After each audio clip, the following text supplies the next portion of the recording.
Calma. Siempre he querido hacer esto. Como hacía Rosendo, el único mercado fiable, ya sabéis. Esta broma la repito mucho, pero hay que insistir en ello. Como decía Rosendo, ¡buenas noches, Madrid! ¿Cómo están ustedes? No, necesito mucho más ruido. ¿Cómo están ustedes? Si se callase el ruido, os contaría mi problema. Tengo vértigo. Sí, porque ahora, hace un ratito, he recibido la llamada de Violeta y yo le he preguntado, ¿pero dónde andarás? ¿Qué haces que no estás aquí? Y me ha dicho, lo siento, Javier, pero hoy no estaré ahí. Después de 100 días y 100 programas juntos, hoy llega el día de la ira. Porque, en fin, ella y yo ya somos la extraña pareja de la radio. No puedes dejarme así tirado. Pues sí, lo ha hecho, me ha dejado tirado. ¿Y ahora qué hago yo? ¿Qué hago yo? Porque si ella no regresa, yo sentiré toda mi fragilidad. Pero amo tanto la vida, que seguiré buscando amores imposibles. Si no es con ella, con vosotros, con vosotras, para que me ayudéis a encontrar el camino de regreso, para encontrarme a mí mismo y que esto se convierta en mi casa encantada. Bueno, no me he vuelto loco. Los más fans habréis adivinado que estoy hablando con canciones de nuestro invitado de hoy, de Ismael, y esto era para contaros que Violeta ha preferido irse a un festival de cine africano en Tánger que estar con vosotras. Así os lo digo. Ya sé que igual esperabais más estar con ella que conmigo, pero esto es lo que os ha tocado. Si tenéis alguna queja, a la salida pedís que os devuelvan la mitad de la entrada. Y vamos a empezar. Bienvenidos, bienvenidas a Carne Cruda.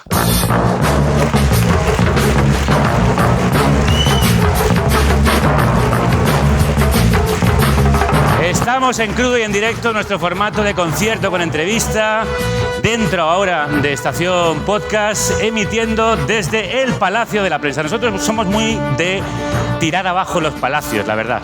Pero como este es el de la prensa, vamos a respetarlo y sí que voy a pedir que echéis abajo el palacio con el aplauso a Ismael Serrano.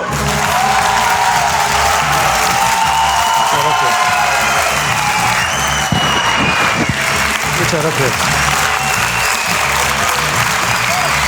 Muy bien, muy bien. Bueno, Ismael. Bueno. ¿Qué tal estás? Bien. Me ha encantado la presentación, muy bien. Te saben mejor mis canciones que yo. Mira que eres canalla. Otro título de canción. Pero ahora que te tengo aquí, que te he encontrado, me debes una canción. Otro título de canción. Así que antes de contarnos dónde andarás, ve con ella, ¿vale? Vale.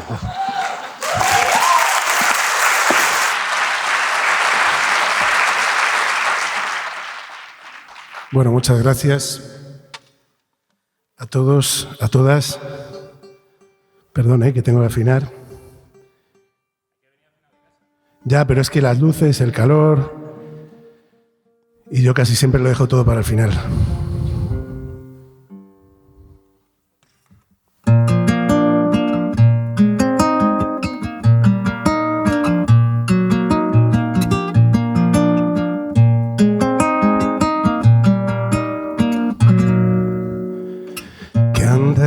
Haciendo ahora, hecha una madeja en el sillón, dibujando constelaciones en los huecos de los cuadros que aún falta por colgar.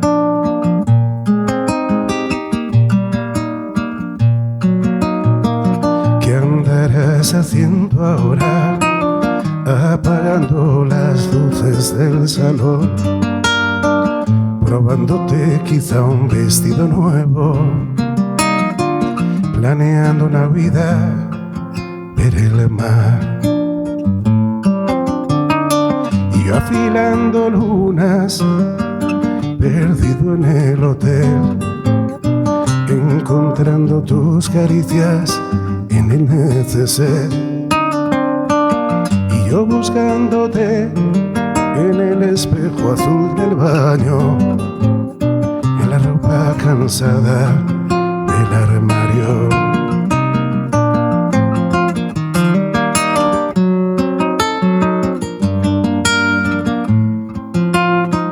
¿Qué andarás haciendo ahora, cansada viendo la televisión, guardando mi paz y mis retratos, la costumbre de dormir al lado izquierdo.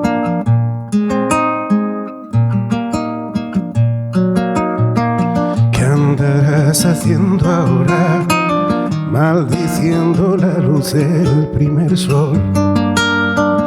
Hermosa con los párpados hinchados, regando las plantas, todos los recuerdos. Y yo retirando hojas secas de la cama, soñándome contigo bajo el agua. Y yo recordando que olvidé tender la ropa, preguntándome qué andarás haciendo ahora.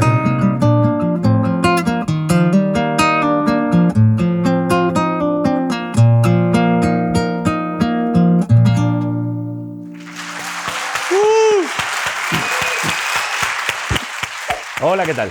Perdona que te interrumpa un momento. Ahora mismo te dejo seguir con el programa. Espero que lo estés disfrutando porque para eso lo hacemos. Pero, como sabes, Carne Cruda solo es posible por los oyentes que lo hacen posible. Así que si no eres productor o productora, te animo a serlo en carnecruda.es. Es muy fácil. Entras allí y puedes hacer una donación a través de PayPal o una transferencia bancaria.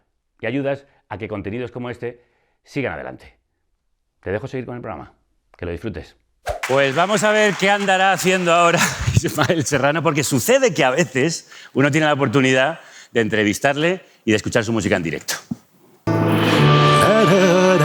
Voy a seguir jugando con lo de las canciones porque resulta que Irene Valiente, a la que veis ahí, que es la guionista una de las guionistas del programa, la que ha hecho el guión conmigo, pues se ha viciado con el juego de las canciones y nos hemos venido arribísima.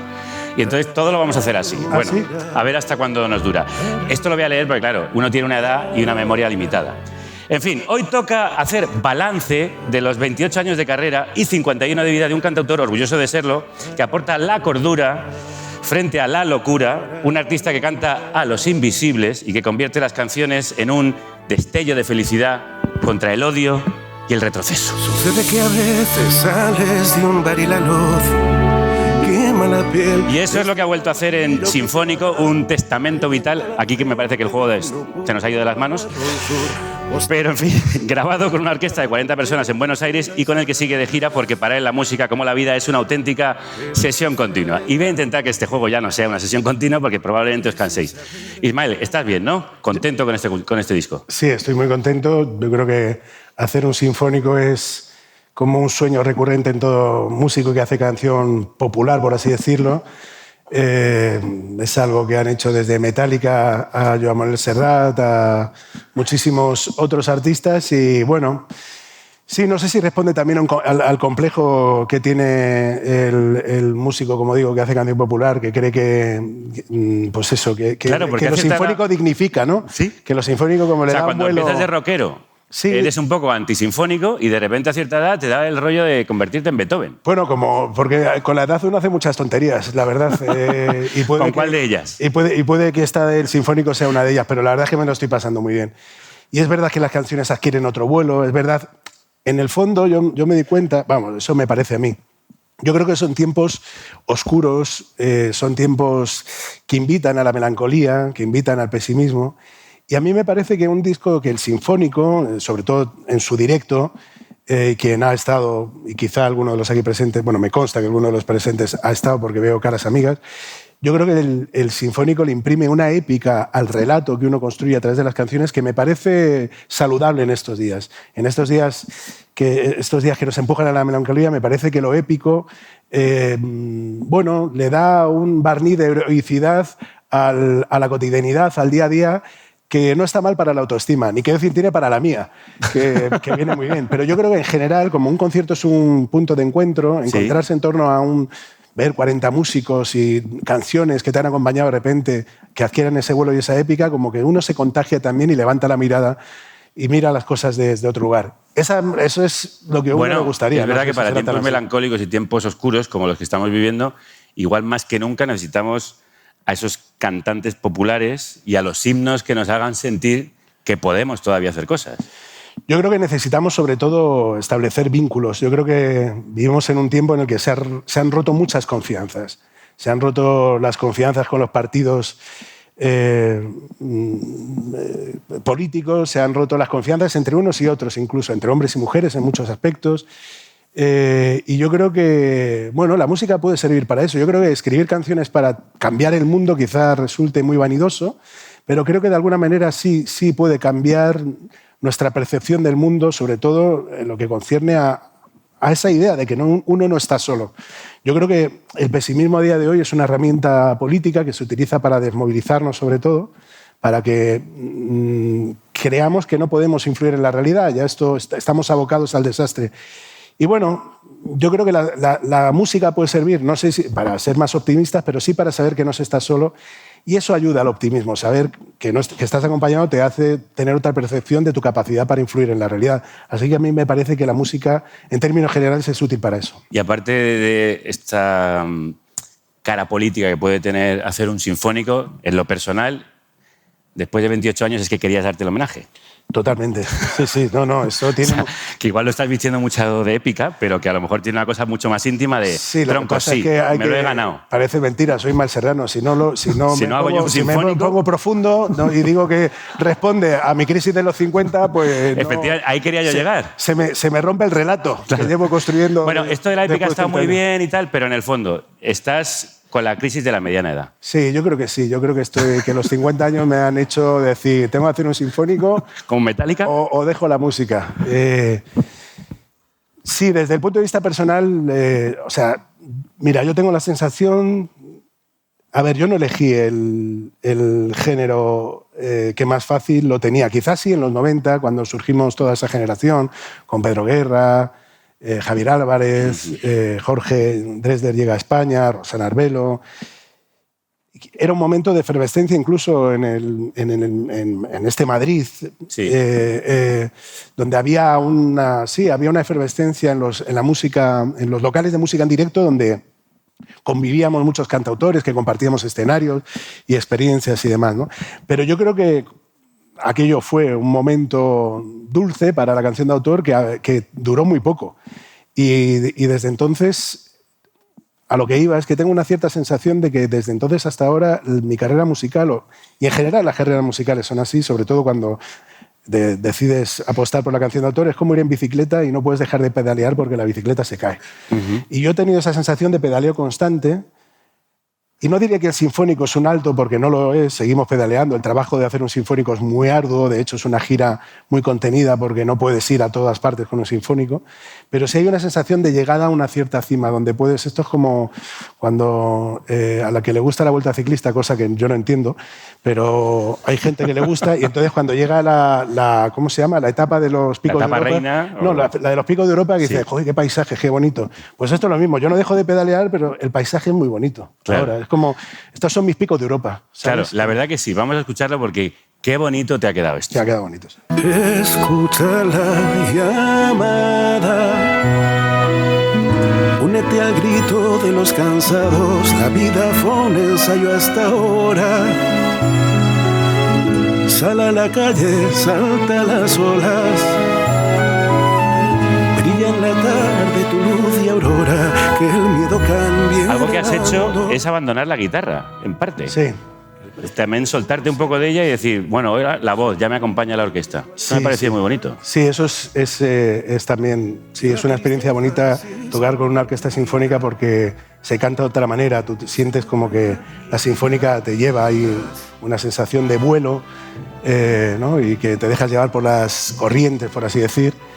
Y esa sensación es muy chula. Yo estoy disfrutando muchísimo el concierto en directo. Abandono la guitarra relativamente porque hay un momento en el que la agarro porque no puedo dejar de hacerlo, porque también nunca he dejado de... Siempre en todos mis discos hay un momento para la voz y la guitarra. Yo reivindico mucho el canon del cantautor en muchos aspectos y también en ese. A mí me gusta el cantautor reposado con su guitarra. Y sigue estando, pero es verdad que fundamentalmente estoy solo, arropado por 40 músicos, es una experiencia increíble. Que te has ido hasta Buenos Aires para hacerlo, como decíamos antes, con 40 músicos. ¿Por qué has decidido cruzar el charco Ya. Perdón, ya he vuelto a salir. Bueno, Buenos Aires es como mi segunda casa. Yo llevo desde el 97. Acabas de volver de ahí, de hecho. Acabo de volver ahora, he estado hace un par de semanas, regresé, estuvimos casi 2 meses recorriendo Argentina y estuvimos en Santiago de Chile. Llevo desde el primer disco visitándolo y nos habían invitado a participar en un festival que se llama Únicos, donde interpretas parte de tu repertorio con una sinfónica en el Teatro Colón, que es el Teatro de la Ópera de Buenos Aires, que es muy bonito. Es una visita casi obligada cuando vas a Buenos Aires. Hay visitas guiadas que son muy bonitas. Y tocamos allí y fue una experiencia tan increíble que dijimos, esto tenemos que dejar constancia de lo que ha ocurrido aquí, tenemos que grabarlo, tenemos que hacer una gira, tenemos que llevarlo a otros lugares. Y bueno, y así fue. Esto ocurrió en el 2020, yo creo poco antes de la pandemia, y empezamos ya a trabajar en ese asunto. Y claro, teníamos ya un poco una suerte de complicidades aseguradas en Buenos Aires debido a ese festival que nos permitían grabar con toda la dificultad que grabar una orquesta. Además, nosotros fuimos muy cuidadosos, lo grabamos por secciones. Bueno, fue una experiencia muy, muy bonita. Sí. Pero claro, no te puedes llevar la orquesta contigo, sobre todo la de Buenos Aires, así que creo que estás yendo, sí, llamando, ahora que escuchamos la llamada, a orquestas locales. Se suele hacer así en general, ¿eh? Quiero decir, todos los músicos que están inmersos en giras sinfónicas... Lo que son, hacer, como sabéis, muchísimos, porque está todo el mundo de giras sinfónicas que no paran. Está todo el rato. Está todo el mundo de giras sinfónicas. De hecho, no paran de trabajar los de las sinfónicas. Y bueno, ahora por ejemplo vamos a Valladolid y vamos con la Orquesta de la Universidad de Valladolid, luego vamos a Barcelona y vamos con la Orquesta del Vallés, en Madrid tocamos con una orquesta que hicimos que se preparamos especialmente para eso. Y eso tiene que ser una locura. Sí. Creo que te estás volviendo muy freak control con todo este tema. Siempre lo he sido, pero ahora a un nivel insoportable, sí. ¿En qué sentido? Cuéntanos. No, en el sentido de que mi equipo probablemente me odie porque siento... ¿Tú sabes esa necesidad de que tienes que estar, no haces nada, pero tienes que estar? ¿Sabes? Como... Y además una sensación absurda también de que si no estás no va a salir bien, cuando no sirves absolutamente para nada, según qué contexto, ¿no? Ni siquiera yo, por ejemplo, ni en los ensayos casi. Yo voy a los ensayos de las orquestas y a veces digo, voy a saludar, porque prácticamente no quieren ni que cante, porque están otras cosas. Pero sí me gusta estar en el montaje. Es que es algo muy... Es un proceso de producción que tengo por ahí. Está mi manager Néstor, Belén, que es una jefa de producción increíble. Y es un trabajo, claro, son 40 músicos, hay que ensayar previamente con ellos, hay que luego hacer una prueba de sonido complicada, hay que microfonear a todos los músicos, siempre hay además algún tipo de incidencia. Son otras disciplinas, las de los músicos del clásico son de horarios rígidos y demás, cosa que yo convengamos que... regular. Que no es lo tuyo. Regular, pero bueno, pero quiero decir, no, la música de la gente del pop y tal somos como más flexibles, claro. Y la gente de clásico es como tiene que ser. Como tienen que ser las cosas. Bueno, a quien les hubiera gustado mucho estar aquí es a Violeta, que no ha podido venir, y a Marta González, que es nuestra compañera que lleva redes, fotografía, que es una fan acérrima de todo lo que haces desde muy pequeñita, pero están, como os he dicho, en el Festival de Cine Africano de Tánger y Tarifa. Donde esté Tánger y Tarifa, que se quite. Claro. Serrano, bajo todo concepto. Bajo todos los conceptos. Bueno, yo quería hablar de África, porque tú tienes una cierta relación con África, la has citado, de hecho, en tus canciones. Has hablado de África como esencia del humano, de África por sus niños muertos, de África por el Sáhara. A los campos de Tinduf no llega ese rumor de espuma que el viento metía en la luna. ¿Qué te une a ese continente que tenemos tan cerca y sin embargo tan lejos? Bueno, no es un continente que conozca demasiado en el sentido de que no lo he visitado tanto como sí he recorrido Latinoamérica, ¿no? Aunque tengo bastante más vínculos y demás. Más allá de ciertas luchas que forman parte de mi referencia y casi de mi educación política, por así decir, ¿no? Cuando yo estaba en la facultad participábamos activamente en actividades en defensa del pueblo saharaui y demás, y eso se traduce en algunas canciones. Siempre hemos estado cerca. África, bueno, hay una canción... El otro día la recordaba y, claro, como todas mis canciones son buenísimas, le digo, joder, ¿por qué no la canto más? Que es una que se llama Zona Cero, que habla precisamente de África como una zona cero, por así decirlo, como un foco desatendido, por así decirlo, una zona cero. Sí. Poníamos hay como zonas cero que son muy visibles, que estamos muy, muy atentos, que aparecen de forma diaria en los periódicos, pero no así tanto África, por así decirlo, ¿no? Y bueno, supongo que yo le canto a lo que me emocionan mis encuentros y desencuentros sentimentales, me emociona cuando me enamoro o cuando me rompen el corazón, pero también me emociona la visión de un mundo desigual y convengamos que... Eso te rompe el corazón, claro. A mí me rompe el corazón, claro, la desigualdad, absolutamente, ¿no? No. De hecho, me sorprende que haya gente que sea capaz de pasar de largo ante según qué situaciones, ¿no? Ahora en el caso, por ejemplo, de Palestina y demás, ¿no? Es sorprendente cómo hay gente que pasa de largo. ¿Qué te hace sentir todo esto, lo de Palestina? ¿Qué es más? ¿Rabia, indignación, impotencia, ofuscación, melancolía, tristeza? ¿Todo ello? Bueno, es una vieja herida, ¿no? Lo de Palestina. Y de alguna manera uno se siente como Cassandra, ¿no? Que era capaz de ver el futuro y nadie le creía. Yo creo que todo abocaba... Sí, todos los que hemos estado... ¿Eso lo dices en una canción? Sí, también. Todos los que hemos estado allí, yo solo he estado en Cisjordania, no, el acceso a la Franja de Gaza no estaba permitido cuando fui con la UNRWA, pero todos los que hemos estado allí hemos visto que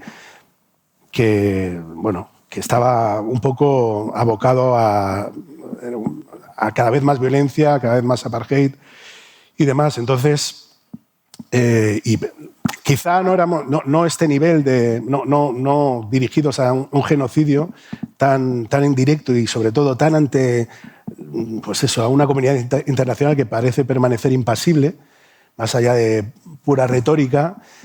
Quizá no ese nivel de muerte y de destrucción, pero de alguna manera éramos muy conscientes de que aquello se prolongaba en el tiempo y podía dar lugar a algo así. Entonces, yo a toda persona que me dice un pero al respecto de lo que ocurre, claro, ahora es imposible, pero en su momento yo lo que decía, ve. Aunque, o sea, yo solo he estado en Cisjordania, yo he estado en Hebrón, he estado en Jerusalén, he estado en Belén, pero pasar por un checkpoint y escuchar el testimonio de la gente que vive en Hebrón, por ejemplo, el testimonio de la gente que vive en Cisjordania, ni qué decir lo que es la Franja de Gaza, que es como mucho más violento y mucho más duro, ¿no? Y de hecho hay mucha gente conservadora de derechas que tras su paso por Palestina ha cambiado totalmente su percepción, porque aquello es una realidad tan dura, tan innegable, que sin duda alguna te tiene que tocar. Y es verdad que es uno de los viajes, solo he estado una vez, y fue uno de los viajes más alucinantes, por un lado, y más terribles que he hecho en mi vida, sí. Estamos viendo estos últimos días una movilización de músicos después de que El Salto publicase que el fondo israelí KKR había comprado unos cuantos festivales de este país. ¿Tú crees que algo está cambiando? Y más aún, que si hubiera una movilización musical global como hubo contra el apartheid de Sudáfrica, ¿se podría acabar con este apartheid? Sí, supongo que sí. Si se acabó con el apartheid en Sudáfrica, puede ser. Es verdad que los tiempos son otros, es verdad que la realidad, la información que le llega a la gente, yo creo que es muy parcial, o sea, no sé hasta qué punto la gente, más allá de las cifras, porque llega un momento en que las cifras son tan heavy que yo creo que te sobrepasan y como que te anestesian, por así decirlo. O sea, 15.000, 20.000, 40.000 y ya es un punto en el cual... Sí, aunque yo creo que en términos generales hay un miedo, pero no solo en el caso de Palestina, en términos generales hay un miedo a expresarse políticamente en el ámbito musical y en el ámbito cultural, que es... Cosa que a ti no te pasa, por cierto. ¿Nunca has tenido miedo de perder conciertos, perder audiencia? No, claro que tengo miedo, pero ¿qué le voy a hacer? Si lo llevo haciendo desde los 18 años. Como ahora, bueno, hay mucha gente... Es tarde. Es tarde, no tan tarde, porque ves mucha gente... Es curioso, porque ves a gente, periodistas, escritores, que de repente dan un bandazo brutal, o sea, que supongo que se puede. ¿Te imaginas convertirte en un cantautor de derechas? Sí, ¿no? Qué fantasía, ¿no? Bueno, no sé si de derechas, pero ese viaje... Hay una vertiente rojiparda que ha hecho un giro un poquito extraño, ¿no? Que a mí me parece...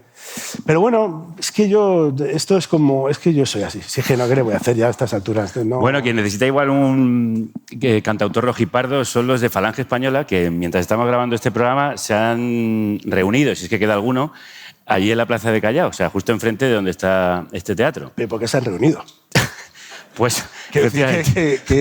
Bueno, pues ¿para qué crees tú que se han reunido? ¿Para verse? Para verse no.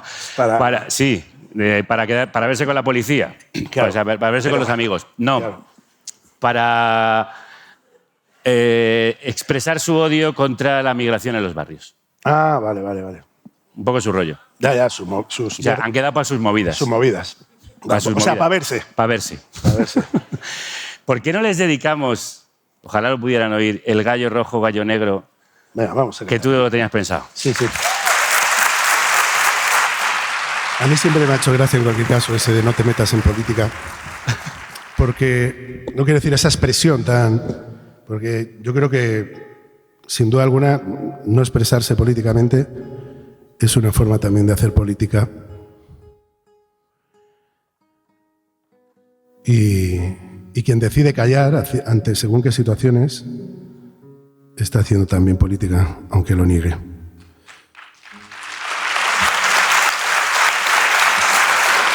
Pero vamos,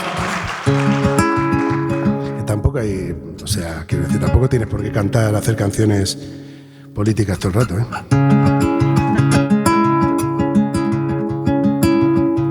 Cuando canta el gallo negro, es que ya se acaba el día. Cuando canta el gallo negro, es que ya se acaba el día. Si cantara el gallo rojo, otro gallo cantaría. Si cantara el gallo rojo, otro gallo cantaría. Ay, si es que yo miento, que el cantar que yo canto lo borra el viento.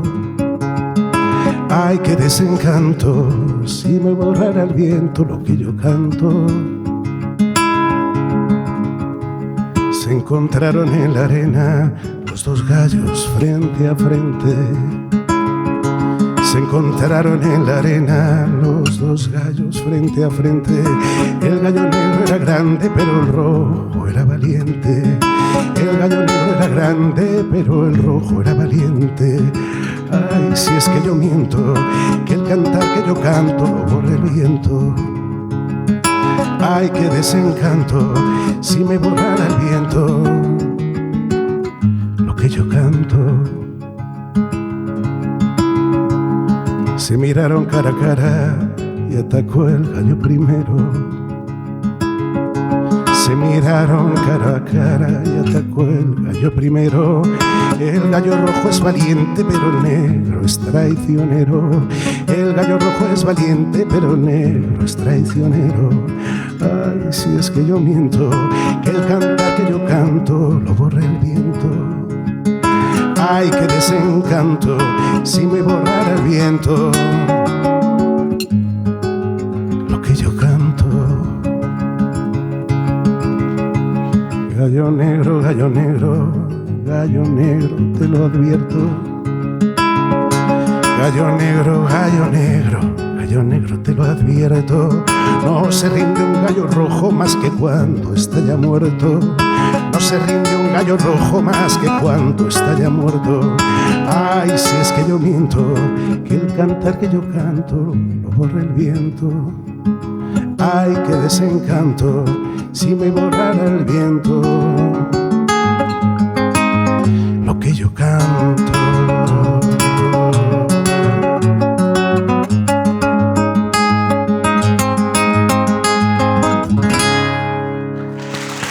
¡Bravo!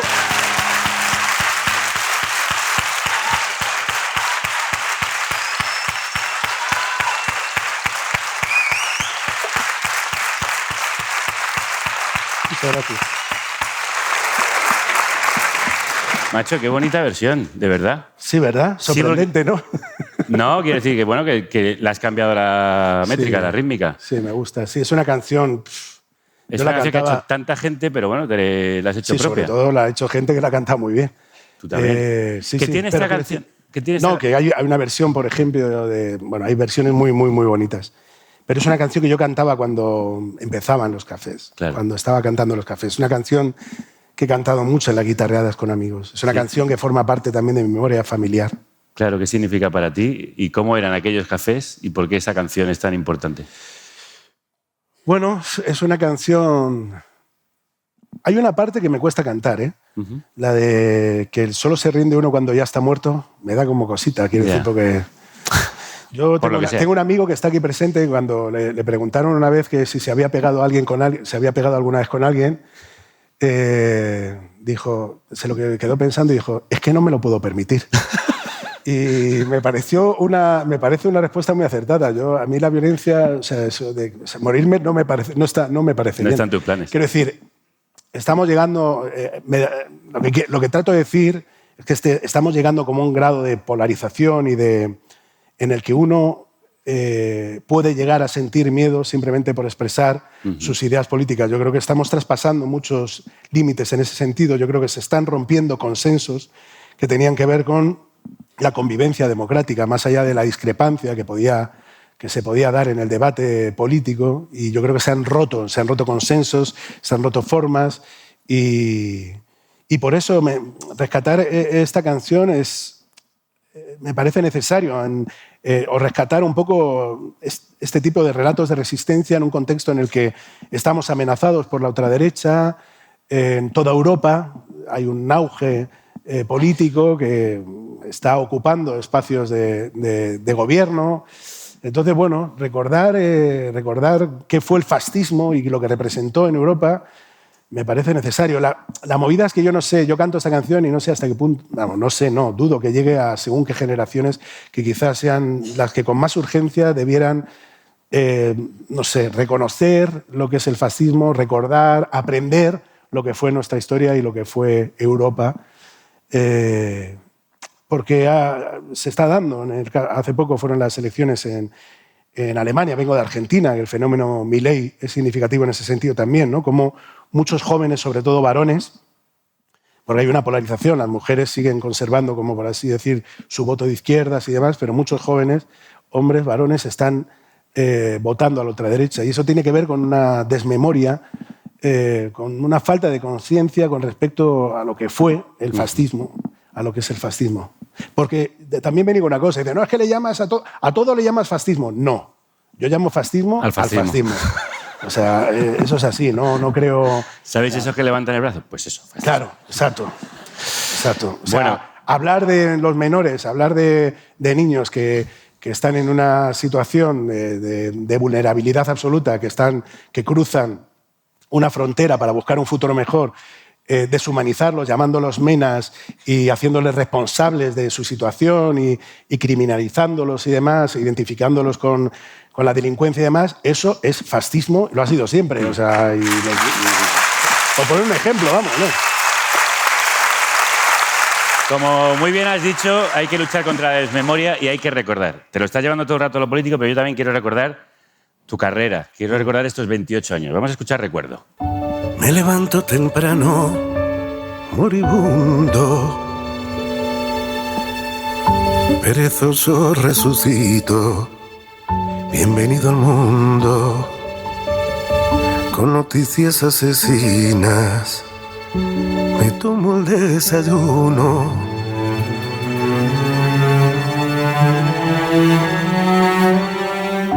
Camino del trabajo.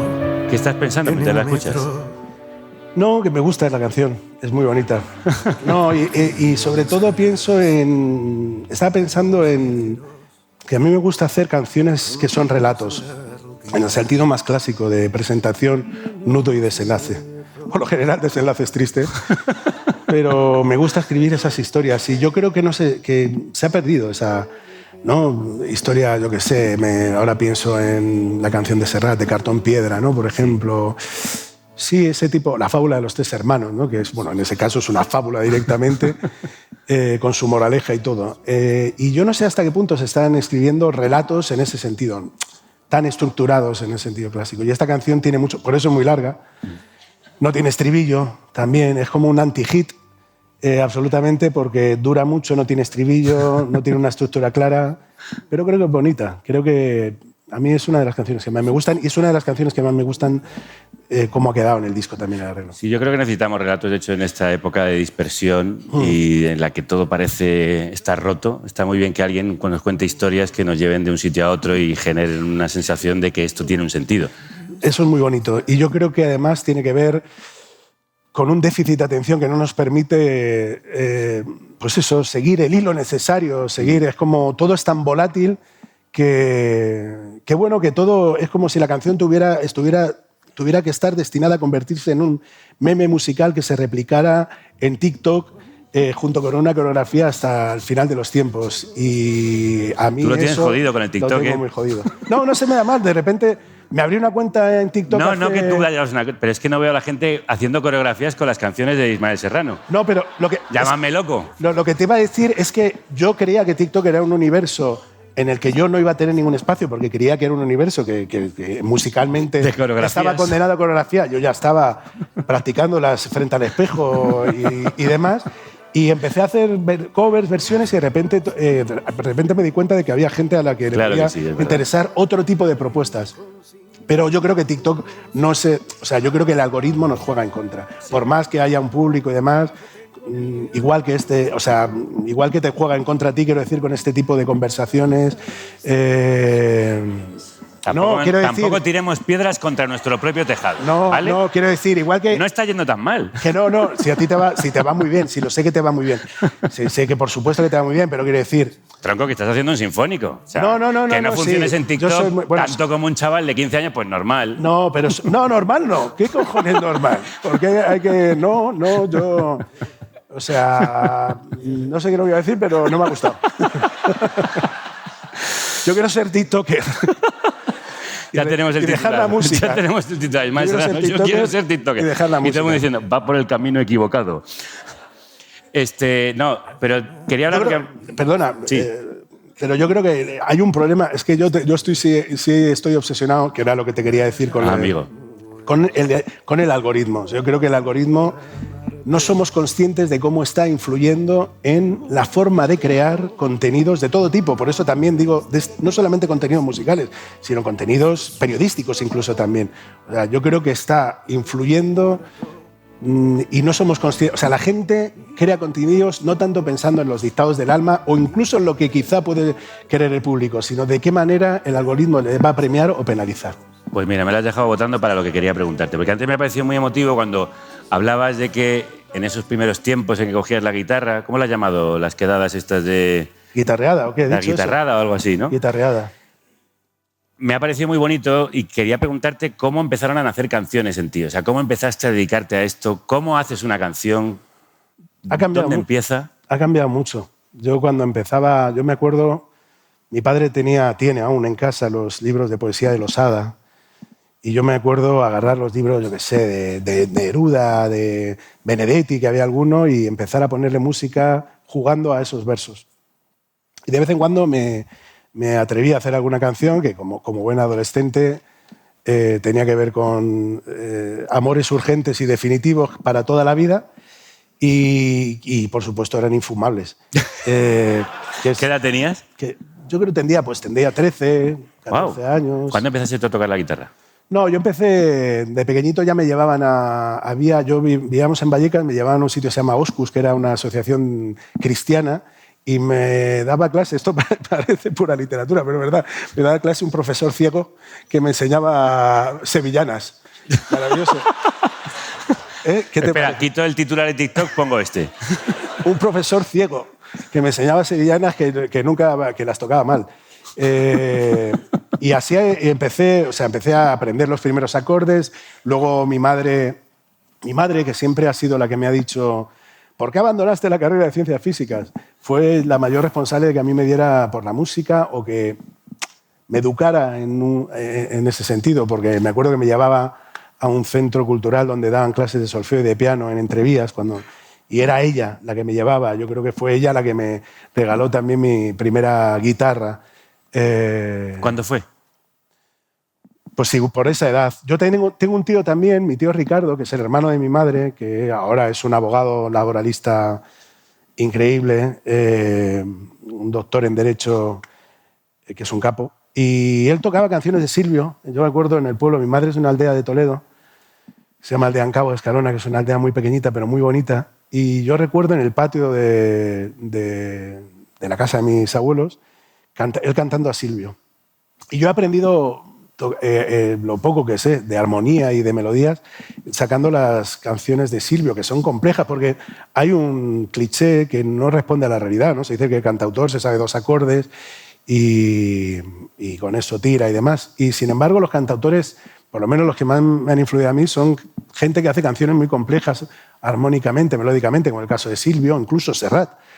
Y yo me recuerdo aprendiendo a tocar la guitarra con eso, viendo a mi tío en el patio de mi abuela cuando yo era un crío de eso, tendría 14 años, 15 años. Y ahí empecé a hacer mis primeras canciones. Luego me junté con un grupo de amigos en el barrio y hicimos un grupo que se llama Delitos y Faltas y cantábamos canciones de Sabina y demás, ¿no? Y luego empecé la facultad y hubo un momento, como decíamos antes, de efervescencia musical muy bonita, donde empezaron a surgir mogollón de cafés en Madrid. Bueno, de hecho, prácticamente cada semana nació un café que cerraba la semana siguiente, porque era insostenible. Nacía del entusiasmo de alguien que le gustaba mucho la música, pero que no tenía ni recursos ni capacidad para sostener un café. Y yo estaba allí, y yo recuerdo estar estudiando ciencias físicas y recuerdo el momento claro en el que di el primer concierto en el que dije, hostia, porque hasta entonces había un punto de amateurismo, siempre hay un punto de amateurismo, pero hubo un momento en el que me planteé, que yo me acuerdo fue un sitio en Huertas que se llama Carambola, vinieron todos mis amigos de la facultad y salió muy bien. Y esa sensación de que que el concierto es bonito y sale bien y los amigos dicen, hostias, pues lo hace bien. Y ahí tuve la conciencia de decir, quién sabe, a lo mejor este camino podría seguirlo. Y después de eso, 28 años que llevas, que se dice pronto. Sí, después de hecho, sí, 28 años. La verdad es que no siempre soy consciente del privilegio. Es verdad, antes me lo has dicho y tienes razón. Yo me quejo mucho. Quizá más... No, hombre, yo no te he dicho eso. No, pero yo... O sea, a veces me tengo que revisar porque no soy consciente... O sea, a ver, ¿cómo decir? O sea... no soy el cantautor, o sea, no soy el músico más reconocido, no soy más reconocido, no soy, o sea, lo tengo jodido, quiero decir, parte de mi... ¿Que no puedes ser tiktoker, ya? No, sí, eso también. Supéralo. Eso también no lo voy a superar, eso nunca. Pero que quiero decir que me lo tengo que currar. Sí. No soy un tipo que puede lo que decías descansar antes, que y tienes tal. que seguir pedaleando. Exacto. Sí. Pero llevas 28 años pero pedaleando. 28 años, y sí, mucha claro. gente se cayó de la bicicleta Sí, o tuvo que dejarla. Sí, totalmente. Y hay gente que me quiere y eso está... Hombre, eso hay que saberlo. toda esta gente, por ejemplo. Sí. También, que no deja de ser un mérito que yo tengo como una medalla, también hay mucha gente que me odia. ¿Sabes? Bueno, será la gente adecuada. Si te odia la gente adecuada es que lo estás haciendo bien. No, totalmente. Oye, y cuando escuchas tus canciones, algunas que tienen, no sé si 28 años, pero que tienen su tira de años, ¿qué te hace sentir? ¿Tocarlas otra vez? Bueno, ¿Recuerdas cómo nacieron? Sí. Se cantan desde otro lugar, hombre. El ejemplo más claro es Papá, cuéntame otra vez, que yo la cantaba como un chaval de 21 años que le hacía un reproche a la generación de sus padres y ahora la canto como un padre que piensa en sus hijos y en cuál es el relato que le contaremos, si hemos sido capaces como generación de escribir un relato. Evidentemente como el de nuestros padres, no, que era un relato, por eso sí que tenía mucha épica. Es verdad que también hay una parte de renuncia que se omite y hay una parte, bueno, que es de lo que habla la canción. Pero bueno, las canciones son, lo pensaba el otro día, yo creo que las canciones a veces son un recuerdo al que regresas cuando las cantas. Por eso, cuando revisas viejas canciones, no te gustan. O sea, cuando ves una versión nueva de una canción que te ha marcado, dices, nah, la original es mejor. Aunque esté mejor grabada, aunque esté mejor cantada, porque esa canción no es solamente la canción, es todo lo que acompaña todo el momento vivido. Por ejemplo, cuando te dicen eso de tus primeros discos eran los buenos, yo creo que lo que se echa de menos... Tú antes molabas. Claro, pero eso es un ejercicio de proyección, porque lo que se está diciendo no es tanto que echas de menos al autor que fue, sino al que echas de menos es a que eras tú cuando escuchabas esas canciones. Y yo creo que eso pasa cuando cantas esas viejas canciones, ¿no? Recuerdas quién fuiste y te pone un poco ante el espejo, además, te obliga a hacer balance de lo vivido, a preguntarte si has estado a la altura muchas veces, ¿no? incluso cuando cantas al amor, ¿no? Cuando cantas viejas canciones de amor, piensas eso, ¿no? Y cómo también has evolucionado, cómo has aprendido que con el tiempo nadie se muere de amor. Aunque te duela y te mueras de dolor, nadie se muere de amor, por suerte. Y cómo también has llevado el amor romántico casi, a veces hay canciones que las has llevado casi a la toxicidad, por así decirlo, ¿no? Pero también, por otro lado, piensas, joder, el desamor saca lo peor y lo mejor de nosotros, ¿no? Entonces, el desamor a veces miserabiliza, el dolor a veces miserabiliza y cantar es una forma de manejar esa miseria en la que te conviertes muchas veces. Por eso hay canciones de desamor que se convierten muchas veces en chantajes sentimentales, ¿no? Que son muy duras. Pero ¿has hecho alguna para chantajear? Yo creo que casi todas las canciones de desamor son canciones de... Son un chantaje emocional artero. Casi todas lo son, porque el dolor a veces te lleva a ese lugar. Yo he tratado de manejar eso y de mirarlo. Pero bueno... ¿Y para enamorar? ¿He escrito canciones para enamorar? Por supuesto que he escrito canciones para enamorar. Sí, he escrito canciones para enamorar, claro. ¿Y han caído? Nunca sabes. No, en el sentido de que yo creo que me quieres más por mi físico. No, eso no es verdad. Pero no, porque sí, han caído, no lo sé. A ver, cuando haces una canción para enamorar, más allá de la impostura que hay en todo ejercicio de seducción, uno pone mucho de verdad también. Entonces, claro, yo creo que se te ve a ti. Yo quiero pensar que cuando he hecho una canción no para enamorar, sino para celebrar lo que estaba ocurriendo, sí, he puesto el corazón. He puesto el corazón genuinamente. He puesto el corazón. Y yo creo que, bueno, es un acto bonito de generosidad. Hay quien lo ha recogido y lo ha llevado consigo, hay quien lo ha devorado y hay quien lo ha dejado en el camino, claro, pero como a todo el mundo. Pues ¿por qué no coges tú?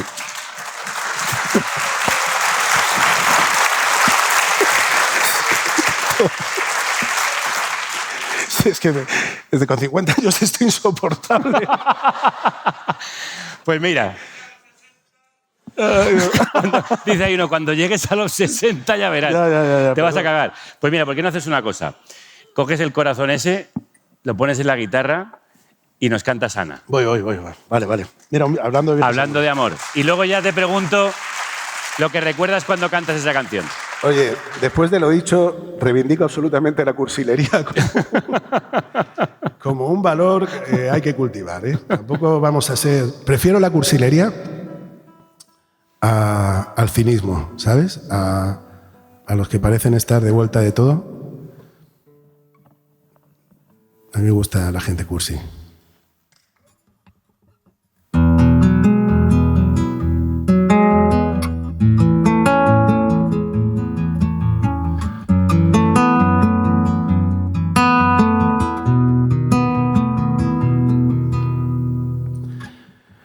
Ana, es tan corta la vida y son tantas despedidas llenas de promesas vanas. Ana, ¿qué será de nosotros cuando caigamos y otros ocupen nuestro lugar? Ana, ¿dónde será la batalla próxima en que perdamos la guerra contra la soledad? Ana, volverás a escuchar las piedras que contra tu ventana lanzó la felicidad. Lanzó la felicidad.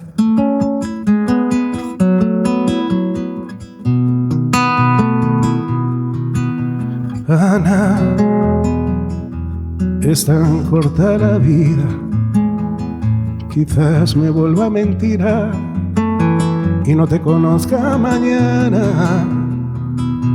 Ana, cuando te esconda un abrazo, recuerda entonces el año en que forjamos la paz. Ana, quizás me marche y no vuelva, quizás me muera y no tengas que maldecirme jamás. Ana, te veo y me declaro culpable de desear tu presencia más que desear la paz. Ana, ¿qué hago yo con mis canciones? Con el manojo de escarcha, con mis ganas de matar. Ana, ¿qué hago yo con las montañas de papeles que he firmado, jurando morir o amar? Jurando morir o amar.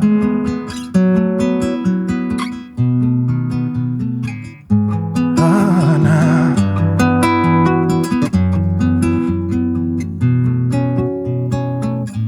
Ana.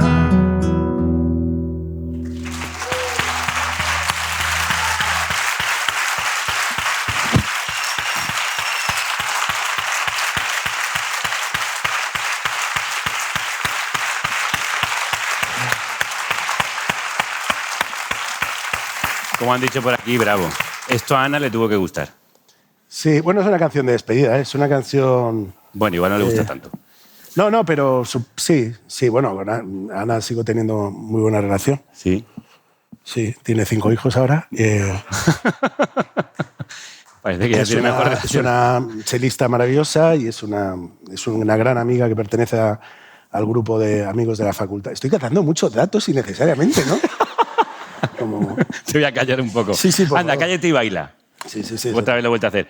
Vamos a escuchar cómo suena en sinfónico. Ana, ¿dónde será la batalla próxima en que perdamos la guerra contra la soledad? Espérate que va a llamar a Ana. Ha sacado el móvil. Me acabo de mandar un mensaje. No. Bueno, ya tienes 5 hijos, tú tienes 2. Tengo 2 hijos, sí. ¿Qué tal eres como padre? Bueno, me gustaría pensar que soy buen padre, pero lo cierto es que este oficio... de hecho, la parte más difícil de este oficio es estar lejos de casa, de estar lejos de mis hijos. Era algo que me fascinaba antes de que nacieran mis hijos y de repente te das cuenta de lo que es echar de menos a alguien. Te das cuenta de que hasta entonces lo que habías pensado que era echar de menos era un sucedáneo. Y echas mucho de menos bueno, yo echo mucho de menos a mis hijos, claro. Ahora he estado 2 meses, antes yo me iba 3 meses, 4 meses a Latinoamérica y demás, ya ahora que hemos estado casi 2 meses ha costado mucho. ¿Y cómo hacéis? ¿Habláis? Mucho, ahora sí, mi hija tiene 11 años, con lo cual tenemos prácticamente hablado con ella todos los días y mi hijo es más pequeño, de 3, y hablo también con él, pero sobre todo con mi hija tengo esa relación, tenemos ya como una relación nuestra, por así decirlo, que cultivamos vía videollamada. Está muy ¿Qué le parece tu música? No la oye, apenas la oye. ¿Está en TikTok? No, para nada, ya tiene un gusto ¿Cómo que no la musical. No, tampoco yo... Quizás yo no he sabido, a veces he pensado si la identifica, o la oye, la puedo oír, pero no entra dentro, no estoy en gran parte de sus playlists. No, ella, Este es otro titular, la verdad es que, macho, estás pero, dejando no, joyas. pero está muy bien, o sea, mi hija Lila tiene mucha más cultura musical que yo. Mi hija Lila es mucho más desprejuiciada que yo, de hecho... Una de las cosas que tiene la paternidad es que te desprejuicias muchísimo, ¿no? Pierdes muchos prejuicios que tenías antes, relativizas todo mucho más, te permeabilizas mucho más. Y a mí me ha ocurrido. A mí incluso desde el punto de vista musical y artísticamente, la paternidad me ha transformado en muchos aspectos. Y mi hija tiene esa capacidad de escuchar muchísima más música. También habla mucho mejor inglés que yo, con lo cual tiene como, pues eso, tiene más acceso a la música que de la que yo he tenido en muchos aspectos, ¿no? Entonces, aprendo muchas cosas. Hace poco estuve en un concierto con ella, de un grupo, una banda neoyorquina que se llama Lawrence, que es maravillosa, una banda, unos hermanos que hacen un funky soul neoyorquino, era wow. Eso te lo enseñó ella. Y eso me lo enseñó ella, sí. Y aparte de música, ¿qué aprendes de tus hijos?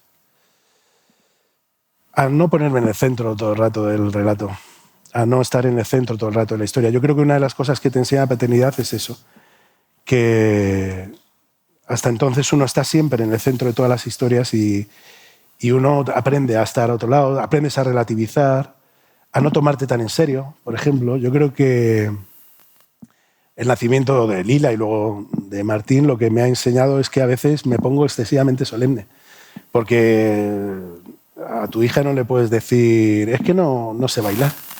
Y cuando te pide que bailas, bailas. Y lo haces donde sea.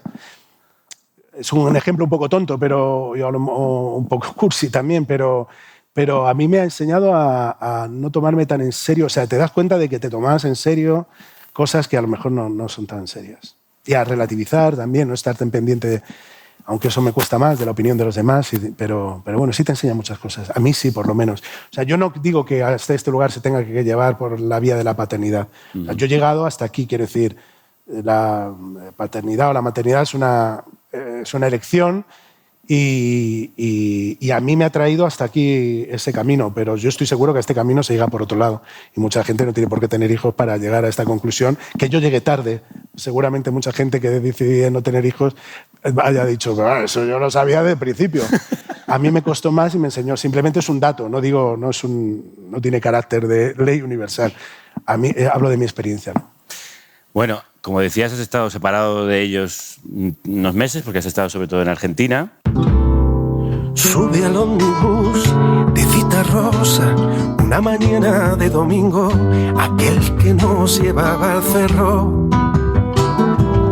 Buscarás en la ciudad dormida el sueño que tuvimos siendo niños. Volviendo al privilegio que es la vida que estás teniendo, ¿qué significa cantar con alguien como Mercedes Sosa?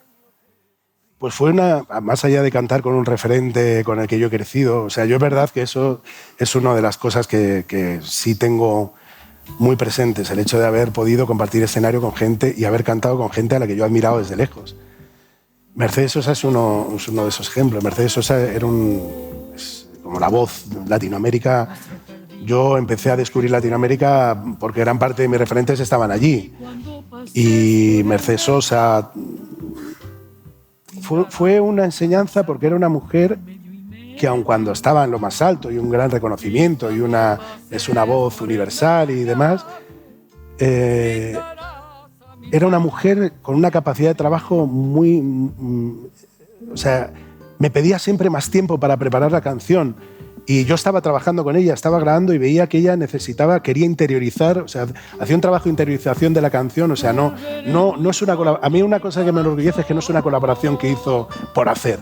Ella se sentaba y repasaba la canción 20 veces, te preguntaba los porqués, los cómo, y eso fue una enseñanza, porque ella fue ya muy avanzada su carrera cuando grabamos esto, y estar con ella, y charlar con ella, y cómo te contaba su exilio, cantando por toda Europa.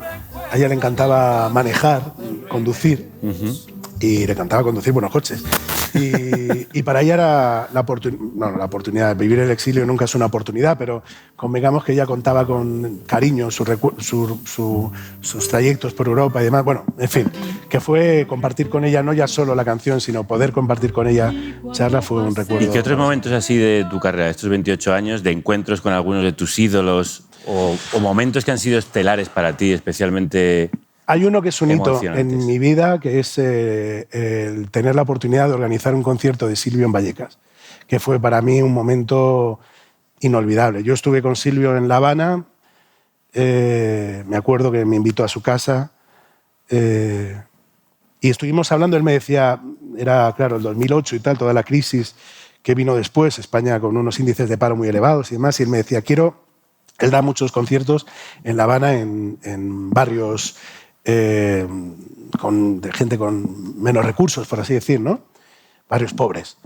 Y él me decía, quiero dar un concierto en Madrid gratuito para la gente en un barrio así popular. Y dije, pues eso si tiene que ser en mi barrio y te lo voy a organizar yo. Y al final con el tiempo lo hicimos. Él dijo, bueno, invitemos también a Eduardo.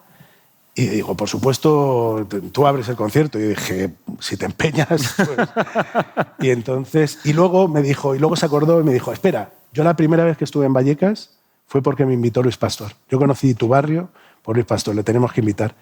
Y entonces incorporamos a Luis.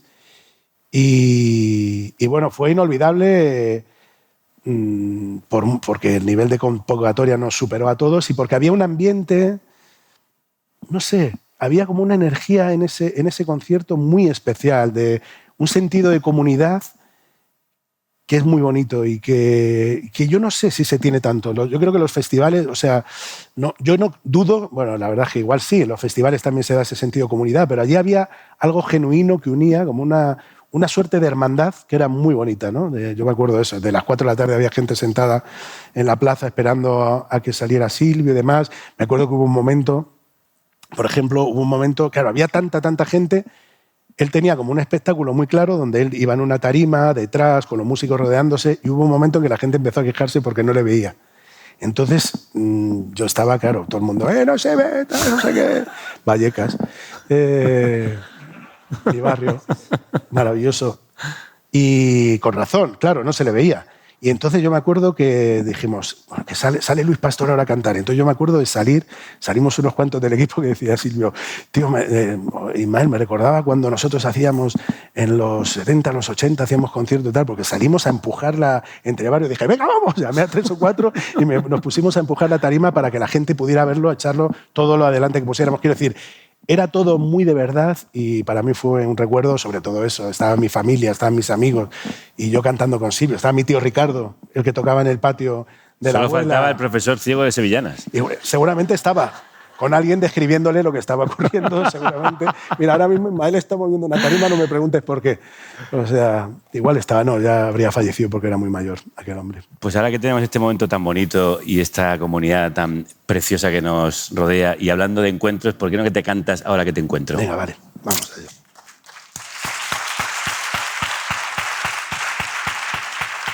Esta es una canción que compuse precisamente para mi hija.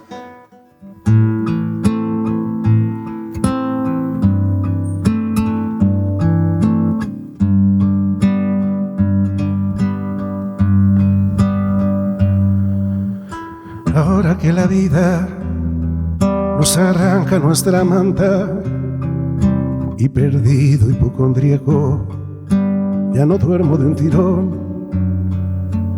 Ahora que la noche es un rumor de risa ajena que se aleja por la calle y nos congela el corazón.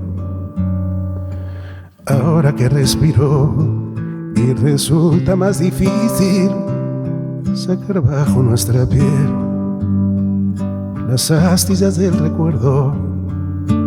Ahora que me pierdo las auroras de Madrid y no suenan en las radios las canciones que te veo.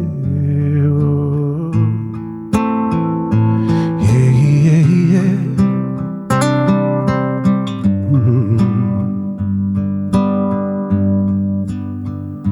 Yeah, yeah, yeah.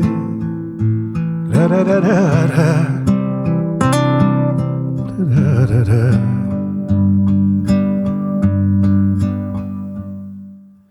Ahora que te miras por más tiempo en los espejos, ahora que necesitamos excusas para emborracharnos, ahora que la brisa no enmaraña nuestro pelo, ahora que ya no marcamos tantos soles con la mano, ahora que discuto a gritos en el telediario, que reconozco en mi enojo las manías de mi padre, ahora que en los bares ya no crecen crisantemos, que regreso de muy lejos y no deshago el equipaje, ahora traes la lluvia y aunque ya no tenga edad, me desvisto en la tormenta, grito tu nombre en la calle.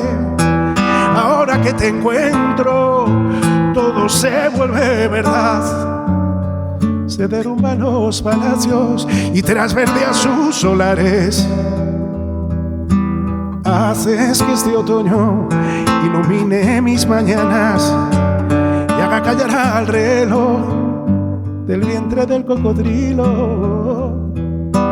Traes un corazón para cada hombre de hojalata. Ahora cambias mis razones y me vistes de domingo.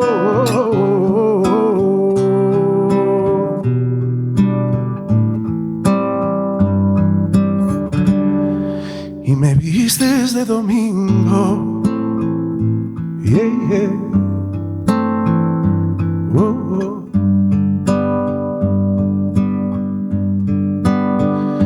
Ra, ra, ra, ra.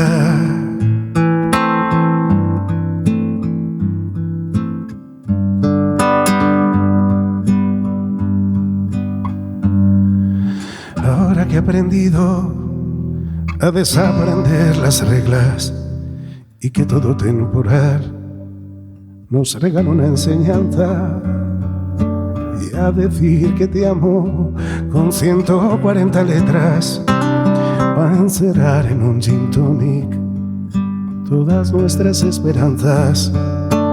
Ahora que las noches sin tu luz me han enseñado que toda felicidad deja algún damnificado, que en las caracolas el mar nombra tu recuerdo, que revuelvo mis cajones para encontrar tu retrato. Ahora traes la lluvia y aunque ya no tenga edad, me desvisto en la tormenta, grito tu nombre en la calle. Ahora que te encuentro, todo se vuelve verdad. Se derrumban los palacios y trasverdea sus solares. Haces que este otoño ilumine mis mañanas y haga callar al reloj del vientre del cocodrilo. Traes un corazón para cada hombre de hojalata. Ahora cambian mis razones y me vistes de domingo.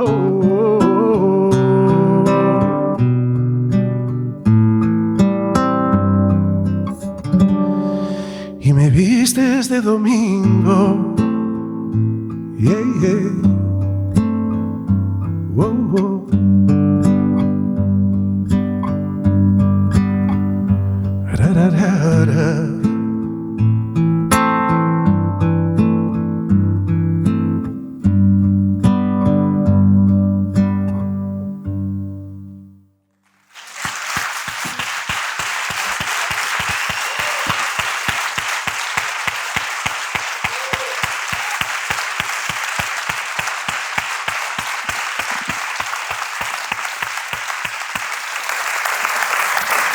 Estoy viendo que eres un poco cabroncete, pues sacas la lágrima ahí de la gente.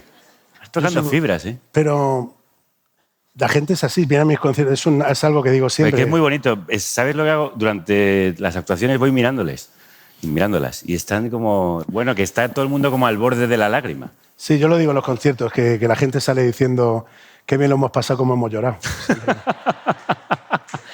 Eso es algo que... Por favor, por favor. Eso es algo que consigue mucho el cantautor-cansautor.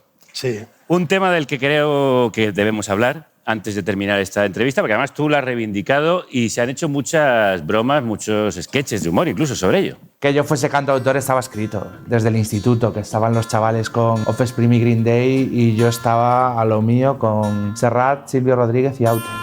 Todas las semanas vengo a algún micro abierto, ya sea aquí o en Libertad 8 o al Calvario, donde pillo un hueco, porque es que se petan de cantautores. Lunes, martes, da igual. Me definiría como un contador más que un cantante, un contante. Canto al corazón roto y canto las injusticias para que se escuchen en temas como Amorcracia o Todopoderosas. Hay que Bueno, tener sensibilidad para... un sketch maravilloso de Pantomima Full que recomiendo ver, al que tú respondiste además con muy buen humor. ¿Te sentiste aludido? ¿Cómo que si me sentía aludido? Se hablan de mí. ¿Cómo? Pero si lo que hay que poner en valor es el hecho de que Pantomima Full ha hecho un sketch solo para hablar de mí. O sea, quiero decir, ¿cómo no me voy a dar por aludido? Que eso también es alcanzar una cima. O sea, si ya eres parodia, ya es que Totalmente. lo has Cuando estás ahí y eres único, entonces cuando te conviertes en parodiable. De otra forma, serías uno del montón. Sí, yo tengo que decir que tenemos, en contra de lo que se pueda parecer, los cantautores tenemos bastante mejor sentido del humor que los cómicos, que siempre están hablando en cuanto... ¡Asca! ¡No! Esto va para pantomima. No. A ver... Que no se me entienda mal. Un cómico, haces un chiste sobre él y ya te dice que le estás cancelando. O sea... Eso es así, o sea, no... Y sin embargo los cantautores estamos tan acostumbrados a recibir hostias que tratamos de encajarlas bien. Pero sí hay un tópico con respecto a los cantautores que, bueno, que yo reivindico, es verdad que yo reivindico el canon y reivindico esa forma de estar y demás. Además... No lo sé, no, me voy a poner... No, dilo. No. Ah, sí, ponte, que hoy está solemne. Sí, dale. No, es que a mí me parece que el cantautor no es el eslabón más fuerte de la cadena musical. Como que habría otros a los que criticar, ¿no? Me parece que sí, ¿no? Bueno, quiero decir, ya, que a lo sí, mejor, no sé, pero... A ver, ya sabes que muchas veces el humor se hace con el eslabón más débil, Ya, precisamente. no, a mí me parece bien, no, que va a parecer que no tengo sentido de humor y me molestó. Y por supuesto que me molestó, pero lo que pasa es que cuando a uno hacen un chiste sobre uno, está la obligación de fingir y... que me conoce sabe que yo incluso en mis conciertos hago gala de eso, del cantautor triste. Yo reivindico la figura del cantautor triste. Hay una cosa muy bonita que le escuché decir a Ignatius Farray una vez. Él decía, el enemigo de la risa no es el llanto, es el miedo. Y a mí me pareció bonito porque, esto. en cierto modo, cantautores y cómicos combatimos el mismo enemigo, que es el miedo. Decía Machado, se canta lo que se pierde. Y nosotros cantamos porque tenemos miedo a perder, porque tenemos miedo a lo que conlleva la renuncia, porque no sabemos asimilar sobre todo la pérdida, que conlleva a veces el paso del tiempo. El paso del tiempo conlleva pérdida y renuncia. Entonces, a mí me parece que hay que hacer una alianza entre cómicos y cantautores porque al fin y al cabo combatimos lo mismo que es el miedo. A mí me parece, bueno, siempre Ignatius es un genio. Sí. Y bueno, me gustó, de alguna manera me ¿Y pareció. tú cantas por eso? Para combatir el miedo. Yo creo que todo tipo que se sube en escenario es un tipo asustado, que trata de sobrellevar el miedo reuniéndose con gente que le quiere. Yo creo que toda persona que sube en escenario hay un punto de fragilidad y de miedo a la soledad. Creo que casi Por cierto, siempre. que eso está mucho en tus canciones. Está en todas las canciones. O sea, no está en mis canciones, quiero decir, toda la gente... En todas las canciones en general, ¿quieres decir? En todas las del mundo. Ah, vale. Yo creo que la gente canta porque tiene miedo, porque no quiere sentirse sola. O sea, yo creo que las canciones sirven como fundamento. Escuchamos canciones para no sentirnos solos. Eso es verdad. Para entender el mundo. O sea, la incomprensión de un mundo hostil te hace sentirte solo. O sea, tu propia incomprensión. O sea, el sentirte incomprendido.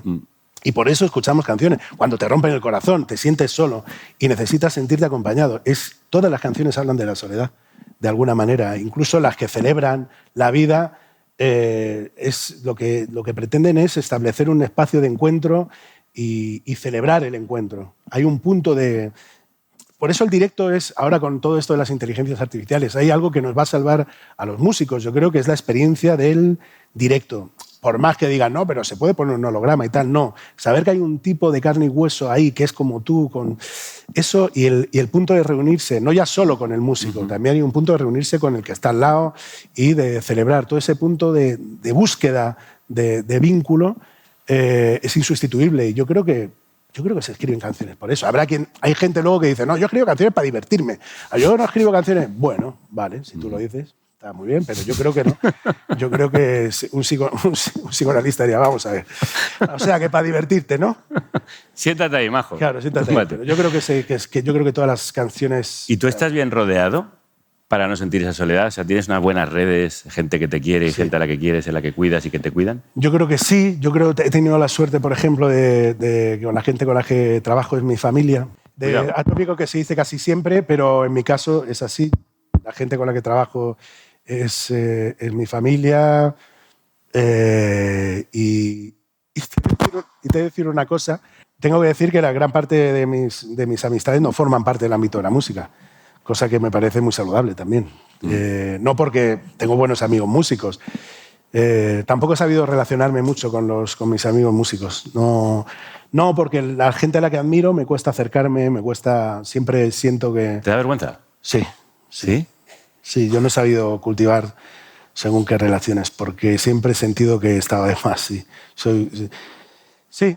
Dice él apretándose el labio. Sí, es así. ¿Eres un tímido? ¿Soy un tímido? Yo creo que sí.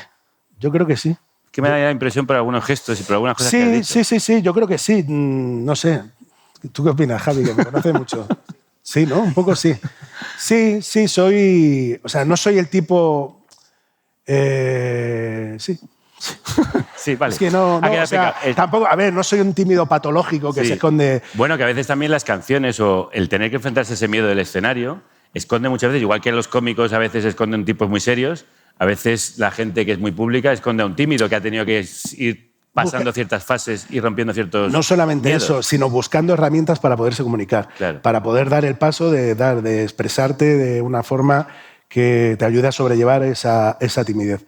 Yo creo que sí, soy tímido, sobre todo soy muy tímido con la gente a la que admiro. Que he intentado aprenderlo con el paso del tiempo, acercarme, porque yo creo que a mí me parece bonito cuando le admiras a alguien decirle, claro. Tío, lo que haces está muy bien y ya está, no quiero meterme en tu vida ni interrumpirte lo que estés haciendo, pero me encanta lo que haces y luego das un pasito para atrás.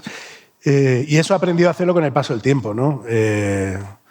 No sé, sí, yo creo que eso me ha pasado factura de alguna manera. Sí. ¿En qué sentido? Bueno, en el que saber relacionarse es algo que facilita muchas cosas en este oficio, supongo. Bueno, en todos, en general, en la vida. Y yo no sé si me he sabido relacionar. ¿Esto qué es terapia de grupo o qué es esto? Pues exactamente, es terapia de grupo, claro que sí.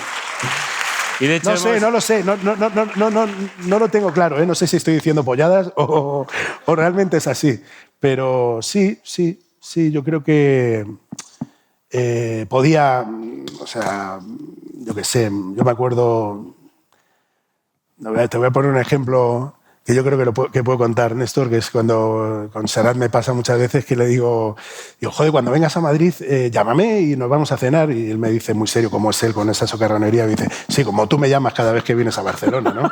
Y me regaña porque efectivamente yo no he sido capaz de llamarlo porque digo, estará con sus cosas, me voy a molestar. Estará llamando con las cosas esas claro, que tiene. Las cosas de Serrat, que son importantísimas. Estará cantando Mediterráneo en casa. Todo el rato. Pues no tendrá tiempo a mí de atenderme, claro. Eso me pasa a mí. Bueno, a Serrat le recordaremos por Mediterráneo. A ti por Papá, cuéntame otra vez, entre otras muchas canciones. Pero ¿a ti cómo te gustaría que te recordaran? Hostias. Fíjate, pues como un buen tipo, ¿sabes? ¿Sabes? Como un buen tipo, como, joder, Ismael era un buen tipo. ¿Sabes? Algo así como, ¿sabes? Eso que no es menor.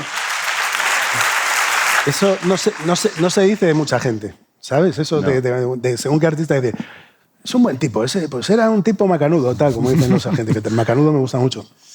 Pues eso, no sé, como... me gusta... Eso, yo no sé.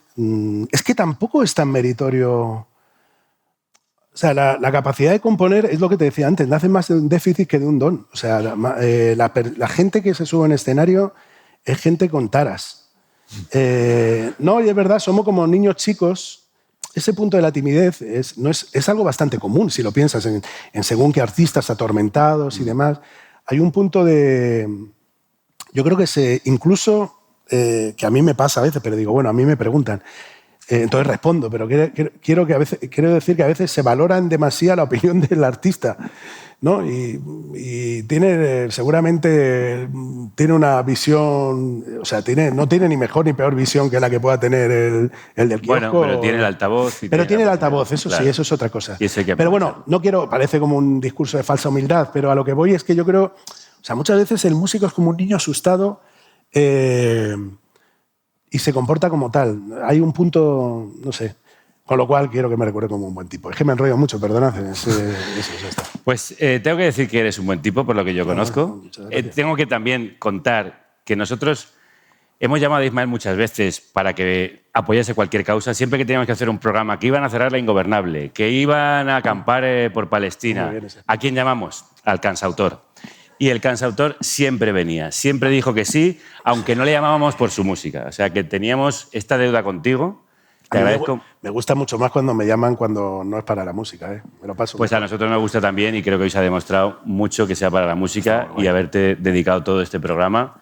Creo que será recordado como un tipo macanudo. Bueno. Sí, señor. Y creo que será recordado por Papá, cuéntame otra vez. Bueno, vamos a empezar.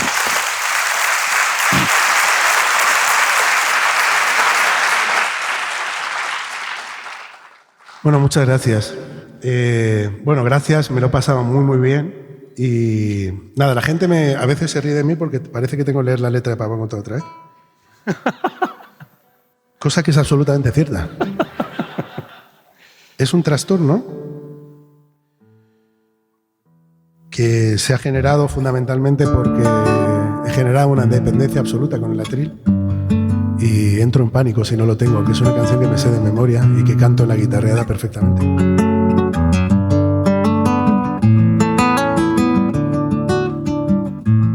Bueno, muchísimas gracias por todo, me lo he pasado muy bien.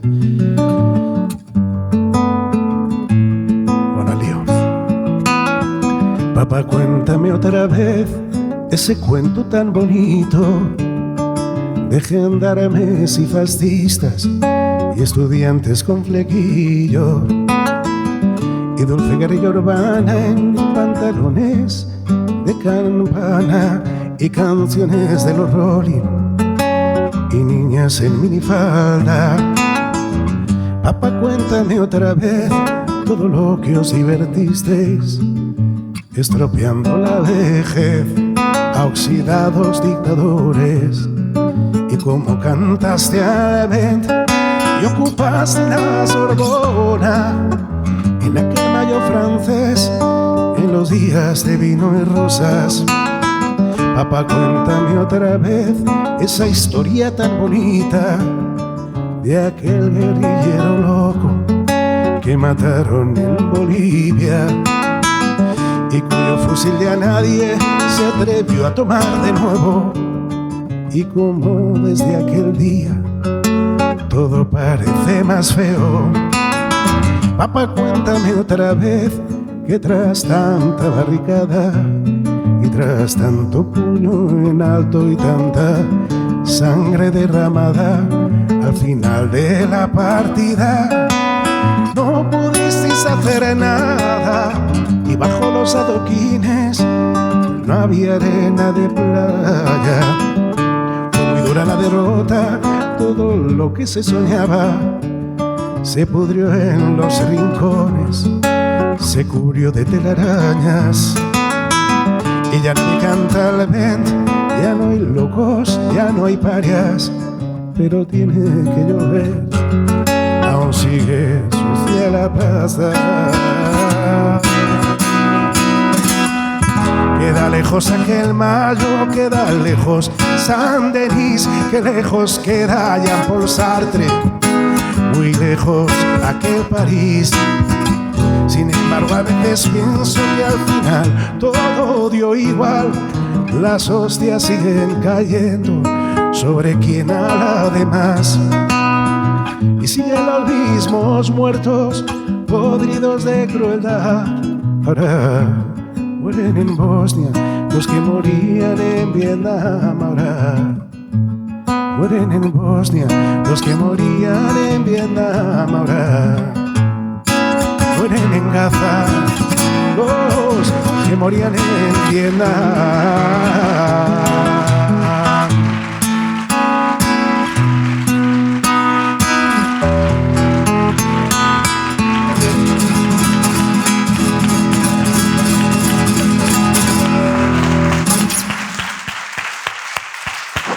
Muchas gracias.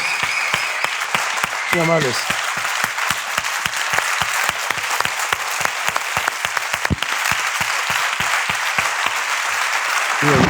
Muy bonito, sí señor, muy bonito. Muchísimas gracias, Ismael, por contarnos estas historias tan bonitas. Gracias a Estación Podcast. y al Palacio de la Prensa y a su equipo por acogernos. ¡Nos vamos! Y sobre todo, gracias a vosotros y a vosotras, porque esta pequeña criatura, que es carne cruda, cada vez que siente que puede quedarse sola, se acuerda de esta historia compartida que tenemos y se siente mejor. Hasta la próxima, salud y república, y que la radio os acompañe.